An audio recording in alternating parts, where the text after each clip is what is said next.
Moms and dads, I bet you can relate to this email.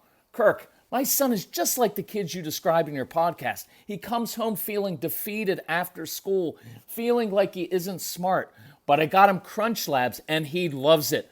Building the new toy and watching Mark Rober makes him feel smart. And then he explains, talking a million miles a minute, like our kids do, all the cool science facts he's learned. It's like I get my real kid back when he's building his Crunch Labs toy. And that is exactly why I was so psyched when my niece first told me how her son loves Crunch Lab. Confession, this is the one sponsor I wanted more than any other because it's such a perfect fit for our kids. So go to crunchlabs.com/calm and you'll see why. Crunch Labs is a STEM monthly subscription build box for kids. Your kids get a really fun toy in the mail every month. And what kid doesn't love that? And then they put it together by watching a step-by-step video from former NASA engineer Mark Rober, where he teaches all the cool physics that make the toy work. Mark's passion is helping kids think like engineers. And this helps your kids develop resilience and problem-solving skills while having a ton of fun. Get your kids something they will actually love, use, and look forward to getting all throughout the coming year. Build your child's confidence now. Visit crunchlabs.com/calm and get your kids Crunch Labs today. When you bring your child home for the first time, you want a baby monitor you can trust. When you choose Stork, you choose technology trusted to monitor 10 million babies in hospitals every year. Stork continuously tracks your baby's pulse rate, oxygen saturation, and temperature. Visit MassimoStork.com to learn more. Stork, a revolutionary baby monitor, is born. Stork is not a medical device. Read and understand all product labeling. Massimo data on file. Hey everybody, this is Kirk Martin, founder of Celebrate Calm, and this is actually a special message for those of you who have invested in the No BS instruction manual for strong-willed children. I wanted to give you an update and provide some new case studies, and that's my goal is, as we go along, to keep giving you new insights, more practical applications of this just as we go on. And a lot of times these happen. I've got 3 stories, and it's based on a phone consultation I did and then also just meeting people at live events. And sometimes I get some creative ideas that I think I should pass along to you because you never know when it's going to spark something. So first example is, it was some parents I was talking to. They've got a boy who is like most of our kids, not motivated, and he's become angry and argumentative. He negotiates everything. And so, you talk to the parents, you figure out like, okay, the kid kind of feels helpless. Like he kind of wants to do well, but he's got a lot of issues. And so he just never seems like he measures up against his sister or anybody else. So he feels helpless and embarrassed. He feels dumb. And so the fact that he's angry and argumentative and negotiates makes sense to me, right? Because the rest of his life feels like it's out of control. So now I've got to try to control something. And what I want to reinforce in this point here is that most of the outward behavior and the negative behavior you're seeing, it's a byproduct of a kid who feels helpless and dumb and doesn't feel good about himself, right? Because parents will keep asking like, well, what do we do about knocking out that bad attitude? I was like, I don't know. What are you going to do? Take away more stuff? Like that's not going to work. The bad attitude isn't the issue. That's merely a byproduct of all the other stuff going on. So as we dig in a little bit more, you hear phrases like, well, he says he feels like we're against him. Well, you've heard that before because our kids feel like they're battling against the world. And so the parents have gotten into, we all do this. They got into this habit of, well, if you don't do your homework, if you don't do your chores, if you don't turn off your screens, then X is going to happen, right? And so it's become just failure mode. Like just about every discussion is focused on stop this, stop, don't do that. And they've become kind of to what I heard was, I said, you're kind of nitpicking him to death, right? Like everything's negative. And so I use this analogy and I asked the mom, I was like, what if I came to your house every day or just one day and I just followed you around all day and picked out every single thing that you could do better? With the meals that you make, how you clean the house, for how you do your job at the office, for how you do right? Like how you parent your children, how you do everything. Like, what if I nitpicked? And it was great because this mom said, yeah, I cringed. Like when you said that, I cringed because that's what it must feel like for him. So it's like, good. So let's start doing the opposite. So give him some space. Remember, in the No BS program, there's a whole section on releasing your kids from expectations. So I want you to listen to that and do that because it's really, really powerful. And again, focus on what they're doing well. So here's the thing that I really wanted to get to because I like this kind of insight, right? So we're talking about doing chores, doing about homework. And remember, we talked in the program about jump-starting the brain, right? And you know how it is with our kids. Like I was joking how with Casey, like back when he was a teenager and he was playing Xbox, like I could put a trash bag on top of his Xbox controller, which is pretty much a reminder of, hey, you need to take out the trash. And yet he would be able to just like brush it aside or kick it to the side as if it wasn't there, right? Or like you put something in front of the door and you can't open the door without seeing this bag of trash. And yet somehow they don't put it together in the moment of like, oh yeah, the trash needs to go out. So we talk a lot about jump-starting the brain. But what happened in this phone consultation is what happens every time, which is about an hour into it, I get the insight, right? I find something interesting. And so I was like, well, what does he like doing? What does he enjoy?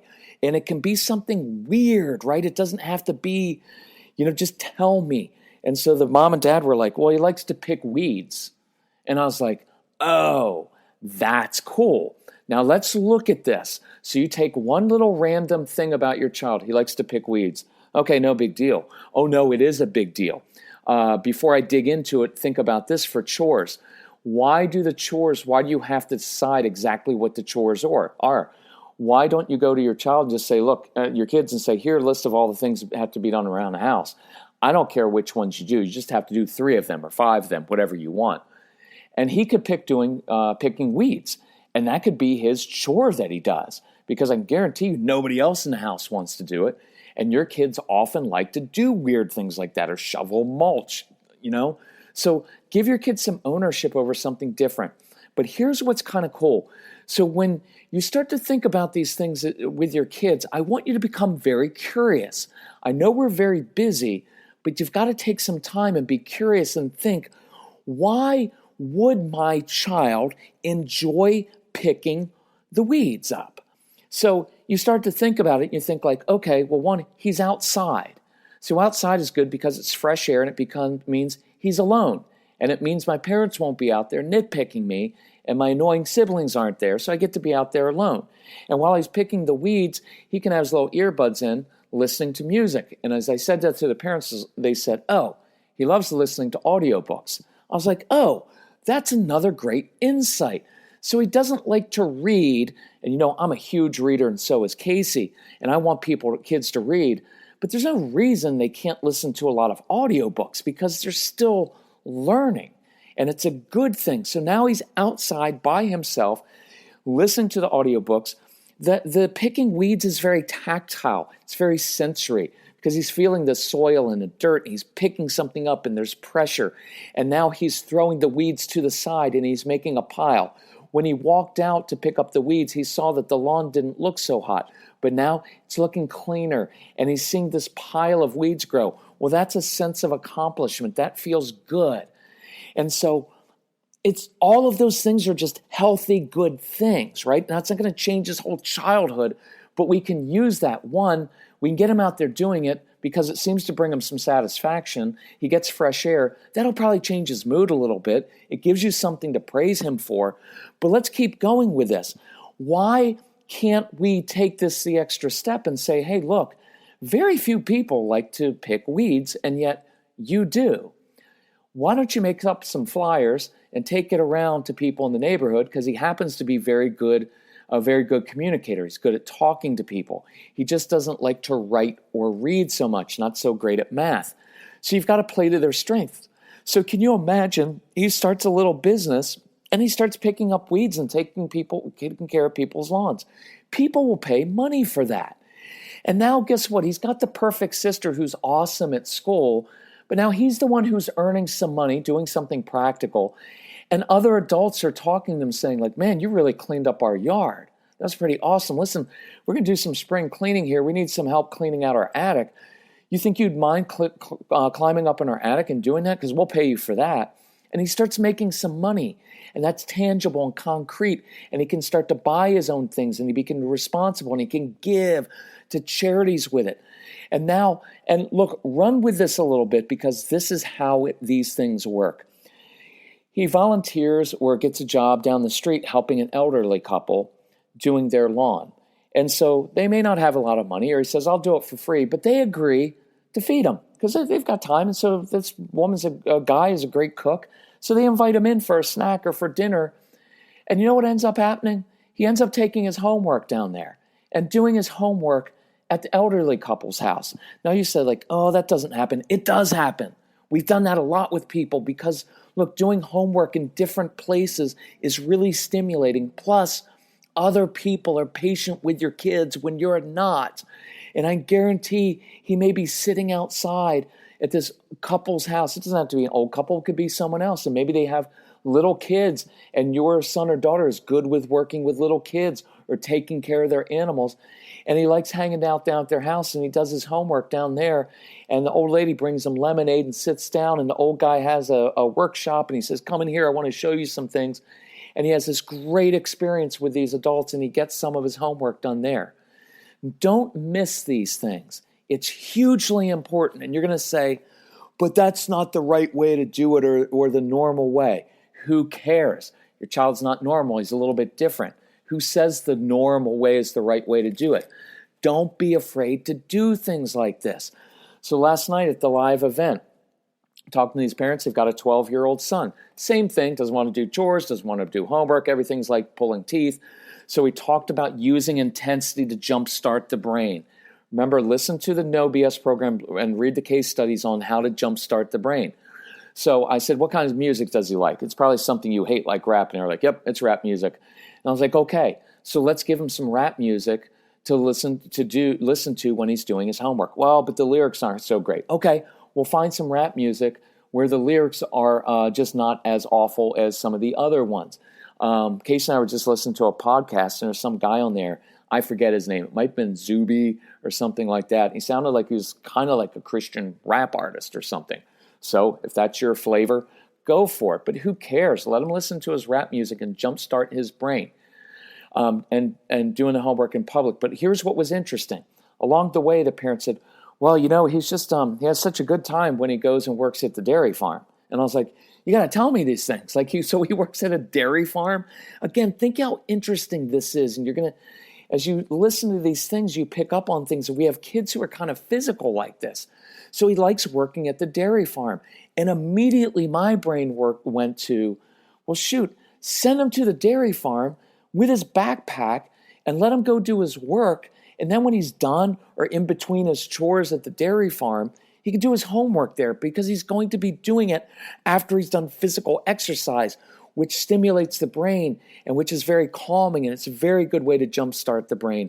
And he gets to do it in public in different ways, right? Don't miss those opportunities to try these things. And I looked at the dad, and this dad, no offense, Dad, but he's kind of a frumpy looking, like 50s, in his 50s like I am. And he didn't look like really cool or anything. And so I hope you're not offended, but it's just true. He didn't. And I was like, Dad, you want to connect with your son? Listen to some of the rap music. And he's like, I don't like that stuff. I said, of course you don't. You're 50. You're not going to like it. I don't have to like it either. But listen to it because your son's into it. Take an interest and then be curious and say, I'm curious. What about this music or this artist resonates with you? And if you want to take it to the next extreme, go to a rap concert with him sometime. Now, you're going to look like a total dweeb as like a 50-year-old frumpy dude going in there.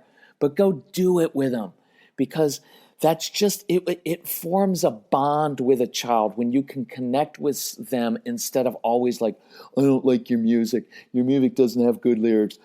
It's not like any child in the history of the universe has ever said, why, mother, father, I think you're right about my generation's music. It really is a terrible influence. Could you please get out some Sinatra, maybe some Tony Bennett? Maybe we could listen to some big band music. That was a lot better. Although if you listen to the lyrics of some of that old music, it was highly sexual, just not as overt, which makes it in some ways even more sensual. But anyway, do that. Like, connect with him over that. And then they brought up the writing process. Like, how do you get him to write? How do you jumpstart? I said, just listen. You've got to go through the No BS program.